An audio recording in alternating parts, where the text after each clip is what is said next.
झांसी की रानी, जिसका नाम लक्ष्मीबाई था, झांसी रियासत की रानी थी जो 19 नवंबर 1828 को पैदा हुई और 18 जून 1858 को वफात पा गई। जो जंग आजादी 1857 में लड़ी गई थी, वो उसमें भरपूर किरदार निभाने वाले उन लीडरों में से एक थी जिन्होंने हिंदुस्तान को अंग्रेजों से आजाद करवाने में जबरदस्त किरदार अदा किया। दोस्तों, झांसी की रानी के बारे में अगर बात की जाए तो कहा जाता है कि जब वो अपने वालिद के साथ अपने घर से कहीं बाहर निकला करती थी तो तभी मोहल्ले के वो ज्योतिष जो लोग किसी न किसी तौर पर पेश गोया किया करते थे, वो कहा करते थे कि तुम्हारी बेटी जमाने में बड़ा नाम करेगी। झांसी की रानी 1828 को 19 नवंबर के करीब पैदा हुई, ये कहा जाता है। इसके बारे में कोई कंफर्मेशन नहीं है। हिंदू ब्राह्मण के घर पैदा होना उनके लिए एजाज की बात थी। रानी के वालिद का नाम मरोपन और माँ का नाम भागीरथी था। उनके वालिद बेसिकली बठौर रियासत के राजा के लिए काम करते थे, लेकिन बठौर के राजा ने अपनी सगी बेटी की तरह लक्ष्मीबाई की परवरिश की। उनकी शादी 1842 में झांसी के राजा गंगाधर से हुई। रानी की उम्र इस वक्त बहुत कम थी, यानी 13 साल थी। उस वक्त उनको मुन्नू कहा जाता था, जैसे किसी भी बच्चे को प्यार से एक निक नेम दिया जाता है। लेकिन शादी के बाद वो लक्ष्मीबाई के नाम से मशहूर हुई और इसी नाम से वो जानी जाती थी। दोस्तों, शादी के बाद रानी के यहाँ एक बेटा पैदा हुआ जिसका नाम दामोदर रखा गया, लेकिन अंग्रेजों की चाल से उसे सांप ने काट लिया और वो मर गया। उसके बाद उन्होंने अपने भांजे, जिसका नाम आनंद राव था, उसको गोद लिया। रानी की बहन आनंद को अपने मरने से पहले लक्ष्मीबाई को सौंप दी। इसके बाद रानी चूँकि हर वक्त अपने बच्चे की याद में लगातार उदास रहती थी, इसीलिए रानी ने आनंद का नाम दामोदर रख दिया और उसे अपना सगा बेटा करार दिया। महाराज गंगा का कत्ल उसके भतीजे अली बहादुर ने किया, जो झांसी के तख्त पर बैठना चाहता था। लेकिन उसके बाद रानी ने तख्त पर ऐसा जबरदस्त कब्जा किया कि ना ही अली बहादुर और दीगर दावेदार को तख्त दिया और ना ही अंग्रेजों की ईस्ट इंडिया कंपनी को दिया, बल्कि खुद रानी बनी। दोस्तों, जैसे कि जंग आजादी में बहुत सी रियासतों ने हिस्सा लिया, जिनमें दो बखूबी मालूम है। एक मुगल सल्तनत की तरफ से बहादुर शाह जफर और दूसरी झांसी की रानी लक्ष्मीबाई। झांसी की रानी इब्तिदा से ही एक बाहिम्मत खातून थी और अंग्रेजों के सामने उन्हें चकमा दे जाती थी। वो किसी हिंदुस्तानी पर जुल्म नहीं सह सकती थी और अगर अंग्रेज हिंदुस्तान पर जुल्म करता तो उसे मुंह तोड़ जवाब देती थी।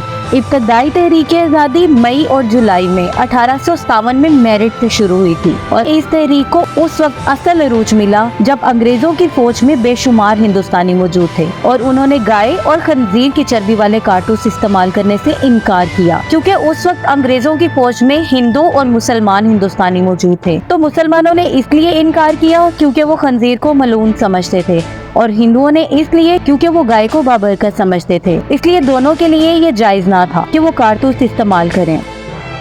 वो ऊंचा मुकाम जहां झांसी की रानी अपने बेटे को अपनी कमर से बांधे घोड़े पर झांसी के महल से नीचे छलांग लगाती है, उसे रानी का रद्द अमल तरीन कहा जाता है। दोस्तों, लक्ष्मीबाई की झांसी पर जब अंग्रेजों ने हमला किया तो उस वक्त बहुत ही मशहूर वाकया पेश आए। रानी लक्ष्मीबाई ने इस वक्त अंग्रेजों का मुकाबला किया। कुछ दिन ये हमला जारी रहा। उस वक्त राव दुलार नामी, जो कि रानी का एक वजीर था, उसको रानी ने किले के एक बड़े दीवार के पहरे की जिम्मेदारी सौंप दी और उसका हिफाजती जिम्मा उसको दिया, मगर वो नमक हराम निकला और अंग्रेजों का साथ दिया। इस दीवार पर ड्यूटी करने वाले तमाम फौजियों को उसने किले के दूसरी तरफ भेजा और दीवार अंग्रेजों के लिए खोलने लगा। इस वक्त रानी के एक वफादार और बचपन के बांदी काशी ने उसे रोकने की कोशिश की तो उसने उसे भी कत्ल कर दिया। झांसी की रानी को पता चला तो वो फौरन उन अंग्रेजों को रोकने के लिए इस दीवार की तरफ भाग पड़ी, मगर तब तक अंग्रेज दाखिल हो चुके थे। रानी की अफवाज ने अंग्रेजों का मुकाबला किया, मगर उनकी फौज रानी की फौज से 20 गुना से भी ज्यादा थी।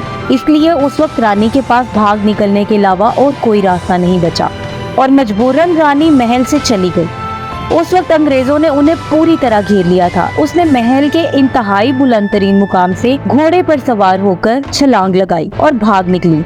इस मुकाम का बाद में लोगों ने मुहासरा भी किया और बाद में उस जगह उनके लिए एक मेमोरेंडम भी बनाया गया।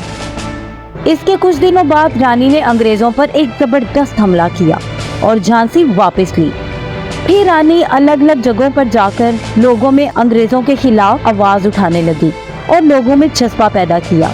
इस तरह आखिरकार जंग आजादी हिंद 1857 में शुरू हुई, जिसमें रानी और उसकी अफवाज ने बहुत सारी रियासतों के साथ मिलकर हिस्सा लिया। जंग आजादी जब शुरू हुई तो रानी ने भी अंग्रेजों का सामना किया, जंग के दौरान बेशुमार अंग्रेजों को मौत के घाट भी उतारा। इसके बाद अचानक किसी फौजी ने मैदान जंग में रानी पर तलवार का हमला किया, जिसकी वजह से वो इंतहाई जख्मी हुई और वो मैदान से एक बेयाबान जगह गई।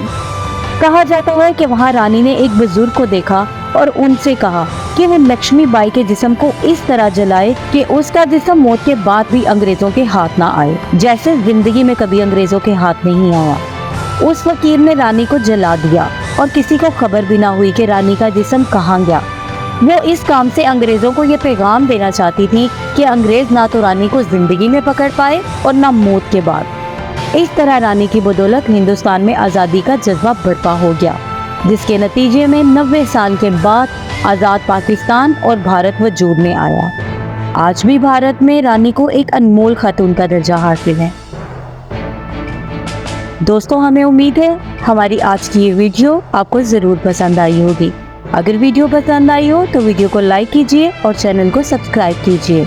कमेंट सेक्शन में हमें अपना फीडबैक ज़रूर दें, क्योंकि आपका फीडबैक हमारे लिए बहुत इम्पोर्टेंट है। अपनी होस्ट सहर को इजाज़त दीजिए। आपके साथ मुलाकात होगी अगली एक वीडियो में। तब तक के लिए अल्लाह हाफिज़।